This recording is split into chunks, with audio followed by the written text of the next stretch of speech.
1, action! And 1, 2! Buhay patalastas as commercial model. Bago tayo magsimula, si Kisler sa Avedra pala este. As you can see, ay minimake pa na ako ngayon. And support to lead ako sa tired commercial na to. Habang abala ang mga makeup artist at hairstylist sa pagpapagwapo sa amin, ay nagpa-practice ang mga support to lead at lead support sa kanilang gagawin para mamaya. While ako naman, pa-video-video lang, pa-picture-picture, papogi ba?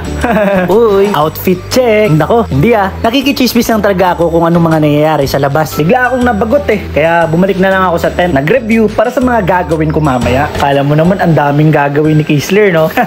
Sa sobrang init, nagpa-BP na lamang ako. Well, mamaya pa naman ako. Ayun, dinamay ko pa si Kuya sa video ko. Ayun, kumaway pa, Ang galing talaga nitong AD namin, Tinest niya muna bago isalang si Quiz Luis. May dugong Tarzan para si Quiz Luis, Ang galing lumambitin. Ayun, may take 2 pa, Alright! Alam niyo, quick background lang. Pinapanood ko lang to si Kuya Ronald dati sa Batang Quiapo, Ngayon, nakatrabaho ko na at ang galing pa ng mga expressions niya. Napaka-effortless naman ang aking ginawa, diba? May pa-buga-buga pa si Kuya. Para mukhang fresh daw kami dito. Well, fresh naman talaga ako, As always. Diba? Para lang kami naglalaro dito. Acting-actingan ba?